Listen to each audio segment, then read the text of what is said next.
Pertanyaan, apakah kita juga sungguh-sungguh mengasihi Tuhan? Kalau kasih Tuhan nggak perlu diragukan dalam kehidupan setiap kita. Tapi pertanyaannya, apakah kita juga sungguh-sungguh mengasihi Tuhan? Dan saya mau bilang, saudara, bilang atau perkataan atau mendeklarasikan kalau kita mengasihi Tuhan, itu saja belum membuktikan kalau kita sungguh-sungguh mengasihi Tuhan. Mohon maaf saudara, ada banyak orang dia bilang dia mengasihi Tuhan, ada banyak orang dia memperkatakan dia mengasihi Tuhan, tapi kenyataannya dalam tindakannya tidak menunjukkan bahwa dia mengasihi Tuhan.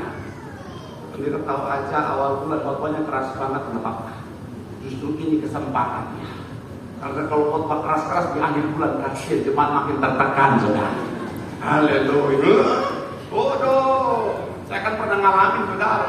Akhir bulan, gas habis, token bunyi, sesak napas.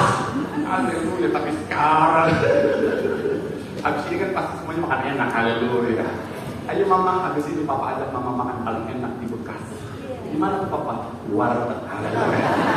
Saya mau bilang saudara, ada banyak orang dia bilang dia mengasihi Tuhan, tapi hanya sampai pada perkataannya saja, sedangkan tindakannya sama sekali tidak menunjukkan, tidak membuktikan bahwa dia mengasihi Tuhan. Makanya hari saudara saya akan ajak saudara untuk membahas satu judul khotbah, yaitu bicara tentang mengasihi Tuhan. Sama-sama bilang sama saya, mengasihi Tuhan. Amin. Lebih spesifik adalah bukti bahwa saudara dan saya, sebelumnya masih dalam judulnya, di bawah bagian bawah subjudulnya mundur. Haleluya, haleluya.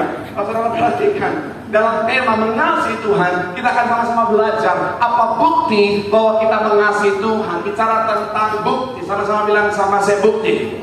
Amin. Doa saya kalau firman Tuhan hari sekali lagi semua yang hadir semuanya diberkati Tuhan. Tepuk tangan sekali lagi yang paling meriah buat Tuhan. Haleluya. So, kalimat tanyanya, apa bukti saudara dan saya sungguh-sungguh mengasihi Tuhan? Yang pertama saya mencatat di sini saudara, adalah ketika kita hidup dalam ketaatan. Sama-sama bilang sama saya, hidup dalam ketaatan. Sama-sama bilang sama saya, hidup taat.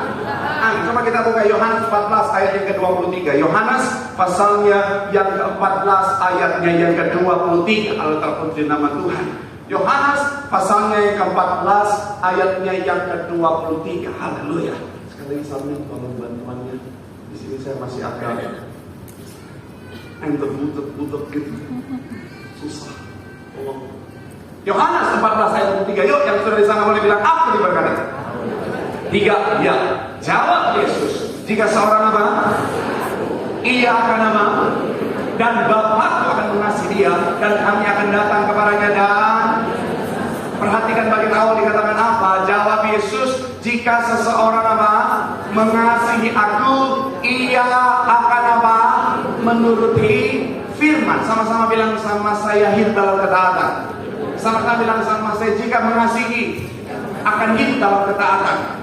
Amin. Saya mencatat di sini saudara, ketika kita benar-benar mengasihi Tuhan, maka kita akan taat kepada segala perintah Tuhan dalam kehidupan setiap kita. Analogi sederhana, misalnya saudara dan saya sebagai orang tua saudara, maka anak, hubungan anak dan orang tua, anak yang sungguh-sungguh mengasihi orang tuanya adalah anak yang akan menuruti perintah, akan menuruti apa yang diberikan oleh orang tuanya saudara. Kenapa? Karena begini saudara, namanya orang tua, dia sangat mengasihi anaknya, dia sangat mencintai anaknya, dia mau anaknya mencapai yang terbaik yang sudah dia sediakan. Saudara, sekali lagi, orang tua dia karena mengasihi anaknya, maka dia menyediakan segala yang terbaik buat anaknya. Bicara tentang masa depan yang terbaik, berkat yang terbaik dan lain sebagainya. Tetapi untuk sampai ke sana, orang tua akan kasih tahu jalannya. Kamu lakukan ini, kamu belajar yang rajin, kamu harus jaga kesehatan dan lain sebagainya. Dan saya bilang saudara, semuanya itu untuk membuat si anak sampai pada apa yang disediakan oleh orang tuanya. Dan anak yang mengasihi orang tuanya akan taat. Kenapa? Karena si anak tahu kalau dia sampai pada apa yang orang tuanya harapkan, kalau dia sampai pada apa yang orang tua sediakan, itu akan membawa sukacita yang luar biasa buat orang tuanya. Dan anak yang mengasihi orang tuanya, anak yang mau orang tuanya sukacita, akan taat. Sama-sama bilang sama saya, akan taat.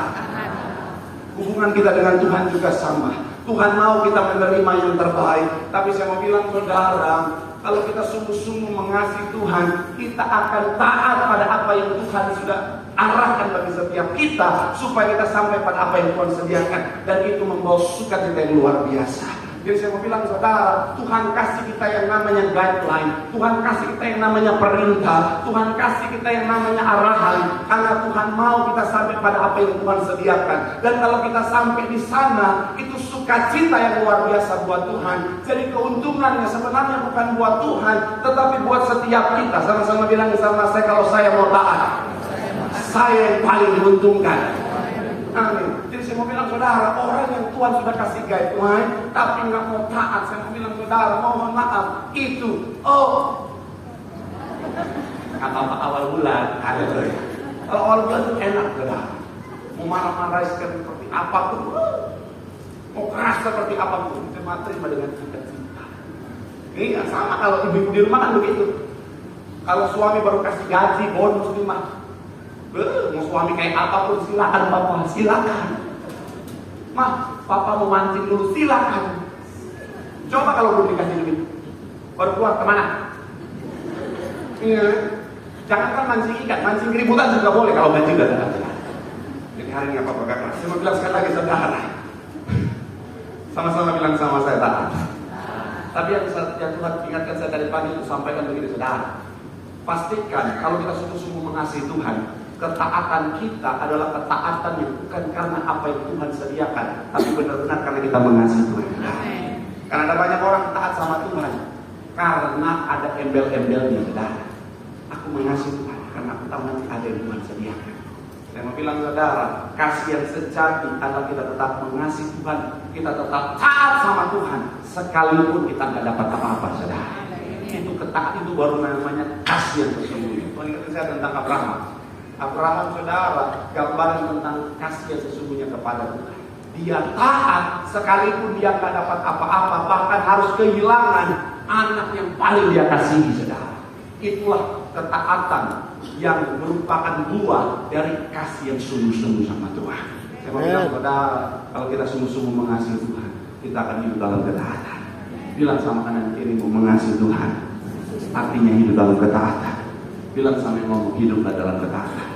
Bilang sama yang ngomong, lu juga jangan ngomong doa. Tepuk tangan yang paling meriah dulu buat Tuhan. Sebelum kita pindah ke poin yang kedua, ada beberapa quote yang saya tampilkan buat saudara. Yang pertama adalah bicara tentang quote dari Danny Henderson. Dia bilang begini saudara, ketaatan itu mengaktifkan kuasa Tuhan. Sama-sama bilang sama saya, ketaatan mengaktifkan kuasa Tuhan. Jadi ketika saudara dan saya taat, maka akhirnya apa? Akan mengaktifkan kuasa Tuhan bekerja dalam kehidupan setiap kita. Makanya akhirnya kita bisa mencapai segala sesuatu yang sudah Tuhan sediakan bagi setiap kita. Kalau kita mau taat sama Tuhan, tidak ada kuasa yang bisa menghalangi kita untuk mencapai apa yang Tuhan sediakan. Katakan amin. Kalau kita mau taat, orang bisa berusaha tutupin berkat kita, tapi mereka nggak bisa tutupin berkat yang Tuhan sediakan bagi setiap kita. Tepuk tangan yang paling meriah dulu buat Tuhan. Yang selanjutnya, ketaatan adalah bicara tentang satu hal yang bisa merilis kekuasaan, kuasa Tuhan. Masih punya sejalan dengan Danny Henderson tadi, saudara. Kemudian ketaatan menurut C.S. Lewis, dia bilang begini saudara, adalah kunci untuk membuka setiap pintu. Ketika kita hidup dalam ketaatan, maka jalan kita terbuka untuk mencapai apa yang Tuhan sediakan. Sekarang lagi boleh berikan tepuk tangan yang paling meriah buat Tuhan. Haleluya. Sama-sama bilang sama saya, aku harus taat. Tepuk tangan yang paling meriah buat Tuhan. Yang kedua, saudara, saya mencatat di sini, saudara, apa yaitu bukti ketika kita bilang kita mengasihi Tuhan. Yang kedua adalah kita akan mengasihi sesama. Sama-sama bilang sama saya, mengasihi sesama. Sama-sama bilang sama saya, mengasihi sesama. Ayat yang ke-20 dalam 1 Yohanes 4, ayat 20 dalam 1 Yohanes pasal yang keempat. Yuk sama-sama yang sudah di sana, ayatnya yang ke-20, sama-sama boleh bilang, aku diberkati. 3, ya, jika aku mengasihi Allah dan ia membenci saudaranya, maka apa? Karena tidak mungkin mengasihi Allah ya. Ini kalimat bagus sekali, saudara. Sama-sama kita baca. 3, ya, jikalau seseorang berkata, aku mengasihi Allah dan ia membenci saudaranya, maka ia adalah, karena barang siapa tidak mengasihi saudaranya yang dilihatnya, tidak mungkin mengasihi. Saya mau bilang saudara, bukti kita mengasihi Allah yang kedua adalah kita mampu mengasihi sesama yang merupakan ciptaan Tuhan. Saudara katakan amin. Ada banyak orang kalau bilang mengasihi Tuhan hebatnya luar biasa. Aku mengasihi Tuhan, aku mengasihi Tuhan. Lagu andalannya, aku mengasihi Yesus. Oh, dia di lagu aja, dia di lagu ini, saudara. Apalagi kalau pecah suara, sorga terbuka. Tapi pulang dari sana, istri di rumah dia pukul, saudara. Sampai akhirnya di gereja dia angkat tangan. Aku mengasihi Yesus. Bentar-bentar lagi, saudara. Tapi di rumah dengan tangan yang sama dia pukul suaminya. Sampai malaikat yang tadi di gereja lihat, ini orang yang tadi kah? Saya mau bilang, saudara, betul loh. Ada orang-orang di gereja kalau dia lagi nyembah, malaikat minder lihat dia. Tapi kalau udah di rumah dia pukul istri, iblis saja minder lihat dia. Nah, iblis sampai bilang, gue aja iblis gak pernah pukul istri. Shalom. Kenapa ibu pernah dipukul suami? Oh Tuhan Yesus. Nanti baptis lagi ya. Saya mau bilang lagi, saudara, ada banyak orang bilang mengasihi Tuhan, tetangganya kelaparan, dia mampu tolong, dia nggak tolong, saudara. Biarin aja, Bapak, biarin aja. Waktu itu Pak Pendeta, tetangga saya Pak Pendeta, masa terus pohon saya lewat ke rumahnya, dia komplain. Karena lewatnya cuma 20 meter ke rumahnya. Haleluya. Saya mau bilang, saudara, kalau kita mengasihi Tuhan, kita pasti mengasihi sesama. Amin. Jangan bilang kita mengasihi Tuhan yang tidak terlihat. Kalau yang kelihatan di sekitar kita nggak mampu kita kasih. Saya nonton kemarin satu video dikirimin sama jemaat, saudara. Ada pendeta pukul istrinya, jangan disuruh. Udah nonton? Saudara kebanyakan nonton gosip berarti. Sama kita, aduh ya, enggak. Tapi di sosial media itu pendeta, saudara, maaf ya, saudara. Dia pukul istrinya. Kita kan belajar ilmu psikologi juga, saudara. Cara dia memukul istrinya udah dikuasai oleh emosi, saudara. Kalau dia bilang karena kasih, itu nggak ada kasih-kasihnya sama sekali, saudara. Itu pukulnya udah. Oh Tuhan Yesus, saya melihat Tuhan. Saya kalau mau nabi ya, saya kalau jadi anak, saya smackdown itu bapaknya. Namanya udah gak berdaya dipukul, mohon maaf ya. Keadaan seperti itu butuh ya kerja-kerja. Papa kita ayo, Papa ayo. Saya mau bilang sekali lagi, saudara, bagaimana kita bilang kita mengasihi Tuhan kalau yang kelihatan gak kita kasihi, saudara. Saya mau bilang, ya mohon maaf Pak ya, kalau kau pernah pukul istrimu Pak, cepat bertobat, kasih istrimu Pak. Amin. Amin Ibu-ibu. Saya harus hadir. Salam Ibu-ibu. Kalau kau bilang kau mengasihi Tuhan, kau kasih suamimu. Jangan pukul suamimu. Amin bapak-bapak. Tuh kan. Ternyata di sini banyak bapak yang jadi korban. Tapi ini tidak termasuk yang kalau lagi ketawa. Karena saya banyak sendiri. Saya banyak lihat lagi khotbah. Pas lagi lucu-lucunya, ada yang ketawa sambil pukul suami. Suami lagi. Kalau itu tidak termasuk. Karena itu memukul dengan kasih. Betul ibu-ibu? Cari aman. Saya mau bilang sekali lagi, buat anak muda, shalom anak muda. Kalau kau pacaran, masih pacaran udah main tangan, main pukul, hari ini juga putusin. Ya. Sekali lagi, shalom anak muda. Kok gak ada yang ngerti anak muda?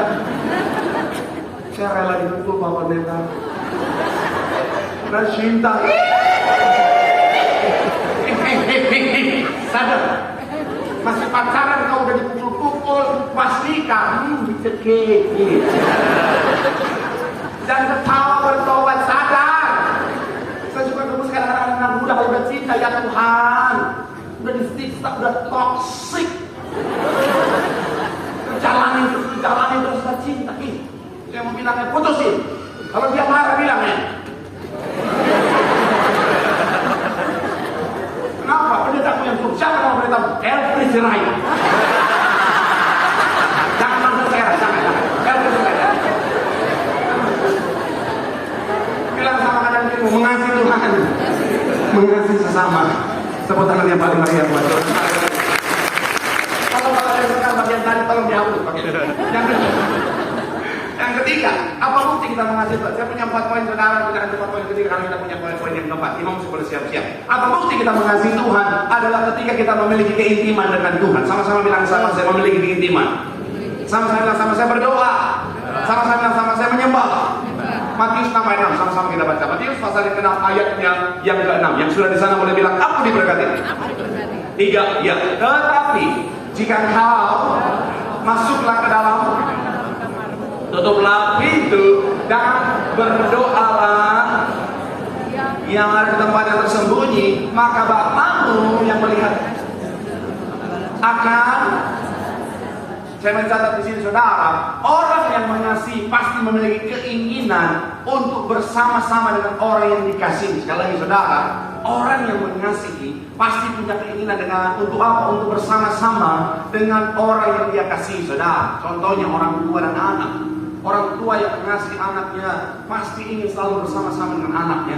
Begitupun sebaliknya, suami yang mengasihi istri pasti rindu untuk bersama-sama dengan istrinya. Begitupun sebaliknya. Pacar aja, jangan yang pacaran baru, apalagi baru pacaran. Kalau dia sungguh-sungguh mengasihi pacar pasti ingin sama-sama.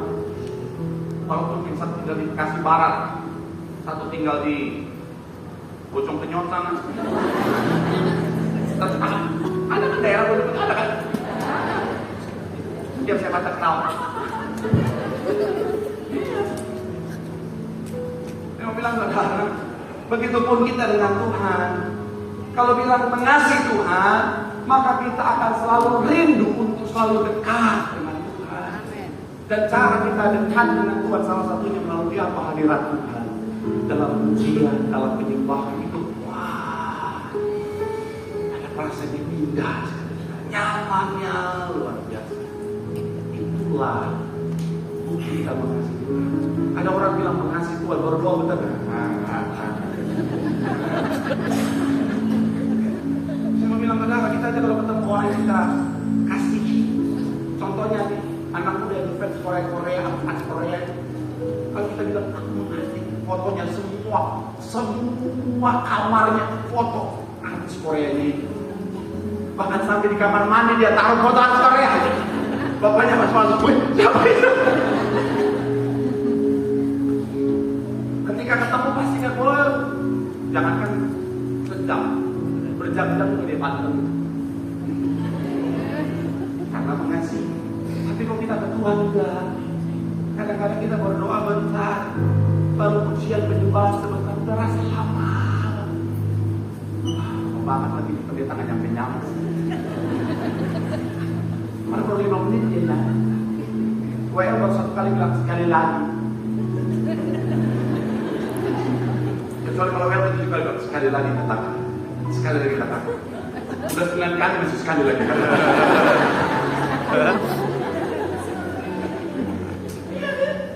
Saya mau bilang, saudara, kalau kita mengasihi Tuhan, kita akan selalu rindu dalam hadirat Tuhan. Bilang kanan kiri mengasihi Tuhan, artinya selalu dekat dengan Tuhan. Tepuk tangan yang paling meriah buat Tuhan. Yang apa bukti kita mengasihi Tuhan adalah ketika kita sungguh-sungguh hidup dalam kekudusan. Sama-sama bilang sama saya, hidup dalam kekudusan. 1 Petrus 1 ayat 15 sampai 16. 1 Petrus 1 ayat 15 sampai 16 dikatakan apa di sana? Saudara yang sudah di sana boleh bilang aku diberkati. 3 ya. Tetapi sama seperti Dia yang kudus, yang telah ayat 16. Sebab kuduslah kamu, sebab kekudusan adalah hal yang sangat penting. Makanya Tuhan menuntut kekudusan. Tuhan ingin kita kembali menyatu dengannya. Kenapa? Karena Tuhan adalah kudus. Tanpa kekudusan, apa kita bilang, tidak seorang pun bisa melihat Allah. Manusia awalnya kudus, tapi oleh karena dosa jadi terpisahkan oleh jurang dosa. Karena yang kudus tidak bisa bersatu dengan yang tidak kudus. Makanya Tuhan sendiri dengan firman-Nya itu menjadi sama seperti manusia, mati di atas kayu salib untuk menguduskan manusia, untuk supaya boleh kembali bersama-sama dengan Allah. Karena kekudusan makanya adalah suatu hal yang sangat penting. Hanya pastikan kalau kita sungguh-sungguh mengasihi Tuhan, kita akan menjaga kekudusan, karena hanya dalam kekudusanlah kita bisa menyatu dengan Tuhan kita. Dan sebenarnya pakai analogi, saudara, air dan minyak tak bisa bersatu. Ketika ada kekudusan masuk ke dalam, maka akhirnya akan menyatukan itu sama adik saudara. Oke, belum ketemu gelas, nanti saudara nonton aja di akhir. Daniel menjaga kekudusan, Yusuf menjaga kekudusan karena mengasihi, Ayub karena mengasihi Tuhan dia menjaga kekudusan, bahkan menjaga kekudusan keluarganya. Gembala sidang kita selalu menyuarakan, ayo jaga hidup kudus, kudus perkataan, suci pikiran, suci perbuatan. Karena kekudusan adalah hal yang sangat penting. Hari-hari ini kan dosa, hadis iblis jual murah. Jadi kalau kita nggak kuat karena sadar, bahaya. Kalau kita biarkan diri kita, bahaya. Makanya siapapun jangan ada kesombongan, siapapun bisa mengalami kejatuhan kalau nggak hati-hati. Saya jujur saja kemarin ke Palangkaraya, saudara. Saya kalteng bermasmur. Saya jujur, saya bukan di sini saudara. Itu kan targetnya cuma 5.000.